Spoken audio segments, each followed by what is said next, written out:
In 1939, the city didn't know it was about to die. It woke up every morning like it always had. Shop shutters rolled up with familiar sounds. The tram rattled through the main street at exactly the same time each day. Children ran past their parents with bread tucked under their arms, laughing for no reason other than the joy of being loud and alive. The family lived on the third floor of an old apartment building near the center. From their window, they could see almost everything that mattered. The bakery downstairs, the school across the street, the church tower in the distance. Life felt permanent. That was the lie. The father left for work every morning with his coat buttoned the same way. The mother cleaned the same window every week. The children argued about the same small things: toys, chores, bedtime. Nothing was missing yet. That's what made this year dangerous, because loss hadn't announced itself. The day the radio spoke. One afternoon, the radio crackled differently. Neighbors gathered in living rooms. Shopkeepers leaned closer to doors. The announcer's voice was calm, official, and heavy. War. Not explosions, not sirens, just a word. The family listened in silence. The father didn't say anything. He just stared at the radio like it had betrayed him. The mother held the youngest child tighter than usual. The older one asked, "Does this change anything?" "No," the father said after a pause, and he believed it. That night, the city went to sleep like nothing had happened.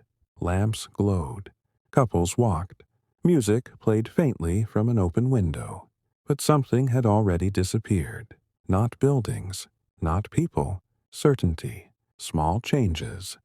No one counted. In the following weeks, nothing dramatic happened. And that's how the city began to lose itself. Posters appeared on walls. Uniforms were seen more often. Conversations lowered their volume. The bakery still opened, but the baker stopped smiling.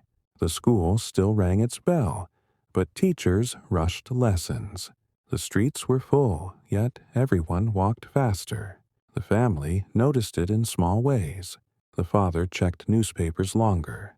The mother saved food without explaining why. The children were told to stay closer to home. Still, no one said, "This is the beginning," because beginnings are quiet. The last normal evening. One evening, the family sat together for dinner. Soup, bread, laughter. They talked about small dreams. A trip next year. Repairs to the apartment. School plans. Outside, the city hummed softly. Alive, breathing, unaware. From the window, the mother looked out and felt something she couldn't name. The city looked the same, but it didn't feel the same. It was like watching a person smile while knowing they were about to disappear. That night, as lights went out one by one, the city rested peacefully. And that was the cruelest part, because 1939 was the last year nothing was missing. In 1940, the city still looked alive. Buildings stood where they always had. Streets followed the same paths. The tram still rang its bell at corners, but something important was missing. Not all at once, one by one. Papers in pockets. It began with envelopes. Men received them quietly, slipped into coat pockets, folded carefully, read twice before being hidden away. No one announced anything. No drums, no shouting, just paper. The father opened his letter at the kitchen table, while the children pretended not to watch. The words were short, official, and impossible to argue with. He didn't curse. He didn't cry. He just folded the paper slowly and placed it beside his plate. "I'll be gone for some time," he said. The mother nodded, even though she didn't understand how time could suddenly become dangerous. Streets with gaps. Over the next weeks, the city developed gaps. A man missing from his usual corner cafe. A voice absent from the stairwell. A chair empty at dinner tables across the city. Trucks came early in the mornings. Trains left before sunrise. Wives stood too straight. Children waved too hard. The family watched from the sidewalk as men boarded together, pretending bravery. Some smiled, some avoided eye contact. All of them carried fear folded neatly inside. The city didn't scream when they left. It just exhaled like it had lost weight. The sound of absence. The strangest thing wasn't the departure. It was the sound afterward. Fewer footsteps at night. Fewer arguments drifting through open windows. Fewer voices calling from balconies. The mother noticed it most in the evenings. She would cook too much food out of habit, then stop, stare at the pot, and quietly reduce the flame. The children noticed it in different ways. The older one stopped asking when their father would return. The younger one slept with his coat beside him. So Papa can find it. The city was learning a new language, the language of waiting. Work without men. Jobs were taken over by hands that had never done them before. Women ran shops. Teenagers carried loads too heavy for their age. Elderly men returned to tasks they thought they had finished with forever. The bakery reopened under new ownership. Quieter, slower. The smell of bread still filled the street, but it didn't feel warm anymore. It felt borrowed. Letters that changed everything. Letters arrived, some with words, some without. The father wrote it first. Short lines, careful sentences, no details. I am fine. Do not worry. Take care of the children. The mother read them again and again until the paper felt thin. Then the letters stopped coming regularly. Days stretched. Weeks bent. Silence grew teeth. What disappeared this year? By the end of 1940, the city understood something it hadn't known before. You could lose people without losing buildings. You could continue living while parts of life simply stopped returning. What disappeared in 1940 wasn't just men. It was protection. It was certainty. In 1941, the city learned how to be afraid of the dark. Not the natural dark, but the dark that was ordered. The first blackout. The announcement came without emotion. A notice on walls. A voice on the radio. Blackout regulations effective immediately. No lights after sunset. No uncovered windows. No exceptions. That evening, the mother moved through the apartment, closing curtains, stuffing cloth into cracks, covering lamps as if the light itself had become a crime. When night fell, the switch was turned off, and nothing replaced it. No street lamps, no glowing windows, no soft hum of the city. The children stood by the window, confused. "Why is everyone hiding?" one asked. The mother didn't answer, because the truth was heavier than darkness. A city that vanished at night. Outside, the city disappeared. The streets were still there, but invisible. Buildings became shadows stacked on shadows. Familiar corners turned into unknown spaces. Walking outside felt like stepping into a different world. Footsteps echoed too loudly. Coughs sounded like alarms. Even breathing felt risky. People learned to move quietly, not because someone told them to, because fear taught faster than words. Dinner by candlelight. Inside the apartment, dinner became an event of silence. A single candle on the table. Shadows stretching across walls. Faces half lit, half lost. The flame flickered with every movement. As if nervous, too. The younger child played with the shadow of his hand, turning it into animals on the wall. The older one watched the candle closely. "If it goes out," he whispered, "will something bad happen?" The mother reached across the table and held his hand. "No," she said, but her grip tightened like she wasn't sure. The sky became the enemy. The worst part wasn't the darkness below. It was the sound above. Planes. Distant at first, then closer, then overhead. The family froze the first time they heard them. Not bombs, just engines. But engines were promises. Neighbors gathered in hallways and basements, standing shoulder to shoulder without speaking. Strangers learned the shapes of each other's fear in candlelight. The city held its breath together. Sometimes nothing happened. Sometimes sirens screamed. Either way, sleep never came back the same.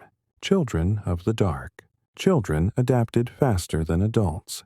They learned where furniture was without light. They learned which floorboards creaked. They learned not to cry too loudly.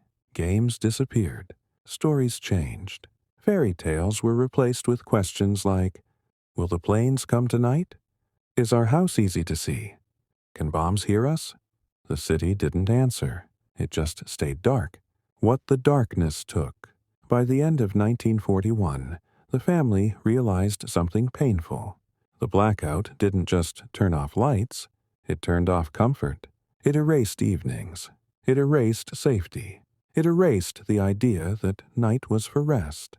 What disappeared in 1941 wasn't electricity. It was peace. The city still existed during the day. In 1942, hunger didn't arrive suddenly. It crept in quietly, like a thief who knew no one would stop him. Empty shelves, full lines. The first thing the family noticed wasn't the lack of food. It was the lines. People queued before sunrise, standing with ration cards clutched tightly, afraid that even paper might disappear. Shops still opened, but their windows lied. From outside, everything looked normal. Inside, shelves stared back empty.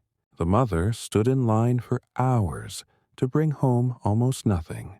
A small piece of bread, a little flour, no sugar. The children learned a new sentence. That's all for today. Food became numbers. Meals stopped being meals. They became calculations. How much bread could last how many days? How thin soup could be stretched? Which child should get more? The mother ate last. Always. She said she wasn't hungry. The children believed her. The city told the same lie to itself. The bakery's silence. One morning, the bakery downstairs didn't open. No smell, no sound, no warmth rising through the floor. A small sign hung on the door.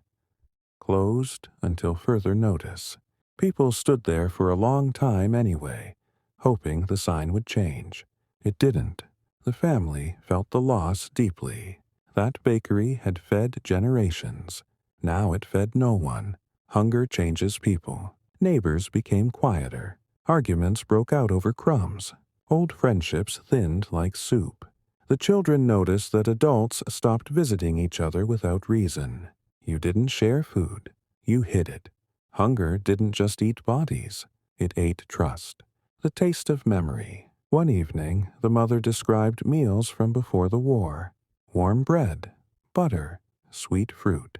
The children listened like she was telling a story about another world. They tried to imagine the taste. But memory is weaker than hunger. What disappeared this year? By the end of 1942, the city understood a new truth. You could survive without joy. You could survive without comfort. But food was different. What disappeared in 1942 was flavor. The city no longer tasted like itself. It tasted like survival. In 1943, the city stopped sounding like children. That was the first sign. Streets without games. Before the war, afternoons belonged to noise, shouting, running, arguments that ended in laughter. Now the streets were quiet. Children still walked them, but they didn't play. They moved with purpose, carrying water, collecting scraps, standing in ration lines like adults trapped in small bodies. Games disappeared because games required energy. And energy was something the city no longer had to spare. School without lessons. School buildings still stood, but learning didn't. Classrooms were crowded, cold, and often empty of teachers. Lessons were interrupted by sirens, by fear, by hunger. Children learned different skills now. How to tell the difference between artillery and planes. How to pack a bag quickly. How to stay silent. The family's older child stopped bringing homework home. Not because he was lazy, because the future stopped feeling real. Toys became currency. Toys vanished quietly, not stolen. traded a wooden train for a loaf of bread, a doll for a sack of potatoes. The younger child gave up his favorite toy without crying. That scared the mother more than tears ever could. Children were supposed to fight to keep such things, but he understood. Faces that aged too fast. The mother noticed it in the mirror. The children's faces changed, cheeks hollowed, eyes sharper, smiles rarer. They watched adults closely, learning moods before words. They learned when to ask, when not to. The city wasn't raising children anymore. It was training survivors. Lullabies turned to warnings. At night, the mother still sang softly. Not songs of dreams, songs of safety. Stay close. Stay quiet. Stay alive. The youngest slept with his coat on, just in case. What disappeared this year? By the end of 1943, the city accepted a terrible loss. Children were still alive, but childhood wasn't. What disappeared in 1943 was innocence. The streets remembered laughter, but they would never hear it the same way again. In 1944, the city stopped being a city. It became ruins. First bombs. It began in the early morning. The family had just eaten breakfast. The father opened the newspaper. The headline was small, almost polite. Enemy air raids expected tonight. The children didn't understand fully. The youngest clutched his toy, still believing it could protect him. At sunset, the sky turned orange, then red, then black. Streets of rubble. The first bombs fell silently at first. But silence never lasts in war. Buildings cracked. Windows shattered. Chimneys collapsed like dominoes. The streets they had walked their whole lives disappeared. The tram tracks were twisted. The bakery, gone. The school, rubble. They didn't know where to step. Concrete chunks, burned wood, torn metal. The city became a minefield. The mother held the children's hands tightly, pulling them over the rubble. No one spoke. Words would be lost in the dust anyway. Homes that vanished. Their apartment building stood barely, walls full of cracks, ceiling tiles missing, water dripping from exposed pipes. They slept on the floor that night, blankets damp, listening to distant bombs. The younger child asked for his favorite toy. It was buried under debris outside. The father promised, tomorrow. Tomorrow didn't come. The sound of the city breaking. The noises of 1944 were different. Before, the city whispered fear. Now it screamed it. Air raids, collapsing walls, cries, sirens, fire. Even the wind seemed to carry ash instead of air. The city no longer moved naturally. It convulsed. The people among ruins. Neighbors huddled in cellars, doorways, basements. Strangers became family. Families became strangers. Everyone carried the same weight. They were alive. That was all. Rations were impossible to find. Water came from muddy puddles. Shadows became safer than light. The children learned to crouch, to hide, to not hope. What disappeared this year? By the end of 1944, the city had lost its body. Not buildings alone, not roads alone. Its shape, its rhythm, its heartbeat, all gone. What disappeared in 1944 was the physical city itself. Walls fell, streets twisted. Life became a puzzle in which pieces were missing. The family survived. Barely. But survival didn't feel like life. It felt like existence in ruins. In early 1945, the city dared to dream. Just a little. Rumors of peace. Whispers moved through the streets before the soldiers came back. The war is ending soon. We will see our fathers soon. The family clung to the words. The children stared at the sky longer than before, looking for signs. The father paused in the middle of the street, listening. He wanted to believe, but each step reminded him that hope could be dangerous. Returning voices, Some men trickled back, not all, not even most. Those who returned were not the same. Shadows of their former selves moved through the streets. Their eyes held fear that didn't belong to the war outside. It belonged to what they had done, seen, survived. The children hesitated when they saw them. The youngest whispered, "Is he our father?" Sometimes it was, sometimes it wasn't. The fragility of joy. A small bakery reopened. Bread, real bread.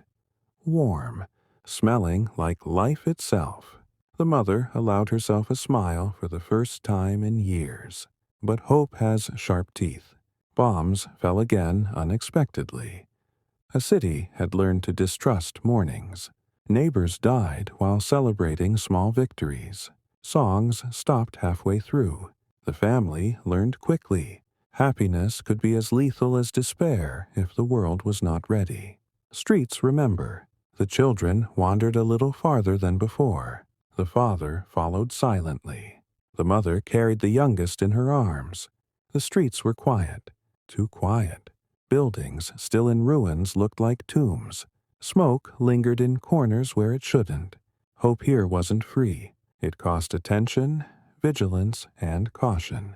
The city itself seemed to warn them. Don't get used to it. Lessons of 1945. The family had learned more in 6 years than anyone should. They understood the rhythm of war, the silence between explosions, the sounds that meant danger, the words that concealed betrayal. And now they learned another truth. Hope could kill faster than hunger, fear, or bombs, because it made you careless, because it made you human again. What disappeared this year? By early 1945, the city lost something subtle but deadly. Not walls, not food, not even life itself. It lost innocent belief in safety. The family still walked the streets, but each step was measured, each breath calculated, because the city had taught them. Survival and hope are strangers to each other. The guns fell silent. At last, silence that screamed. For the first time in 6 years, the city didn't shake. No planes overhead, no explosions, no shouting. Yet the silence was louder than anything the family had ever heard. Buildings stood, half standing. Walls were scarred with black soot and crumbling bricks. Street corners that once held life were now filled with emptiness. The family walked slowly, eyes wide, breathing cautiously. The city was back on maps, but not in their hearts. Walking among ghosts. Neighbors emerged from cellars, basements, ruined homes. Everyone moved carefully. Some cried. Some didn't. Some stared at the sky, wondering why they were still alive. The father paused at a corner that had once been the bakery. The shop was gone. Nothing remained but rubble. The children touched broken cobblestones. Their small hands traced what had survived. It was the first time they realized how fragile everything had been. Streets without stories. The city's stories had disappeared. No street music. No laughing children. No sense of fresh bread. Even the wind felt cautious, as if afraid to disturb the ruins. The family wandered through streets they once knew intimately. Every turn revealed something vanished. A collapsed roof, a burned-out carriage, a wall that had housed memories. They realized slowly. The city itself had changed into a stranger. Reunion and emptiness. Some soldiers returned. Some did not. A neighbor embraced them tightly, then let go slowly, realizing that hugs could not rebuild walls, shops, schools. The children asked about friends who never came back. The parents had no answers, only silence and shadows. Even survival felt incomplete.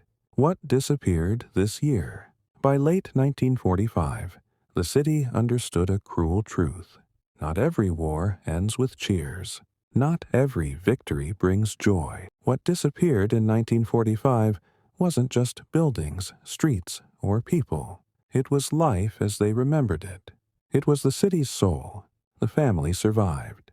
But the city, the heart, the laughter, the warmth, didn't return. Reflection. The father whispered, "We are alive." The mother repeated, "We are alive." The children nodded. And yet, even alive, they felt a hollow inside. Because survival didn't mean the city had survived. It never would. The war had ended. But the city had not returned. The streets of silence. The family walked through streets they had once known like the back of their hands. Pavements cracked. Shattered windows reflected nothing but ash. The church tower leaned, scarred by shrapnel. Every corner whispered absence. Even the wind moved carefully, as if afraid of disturbing what little remained. Faces among ruins. Neighbors emerged cautiously. Some cried. Some laughed briefly, but the sound died quickly. Some stared at ruins, not knowing whether to grieve or simply keep walking. The father noticed the baker from years ago. Older, quieter, haunted. The bakery had survived partially, yet the smell of bread no longer reached windows. It existed, but it didn't welcome. Learning to walk again. The family learned to step slowly among debris. Every step risked cutting themselves on twisted metal or broken glass.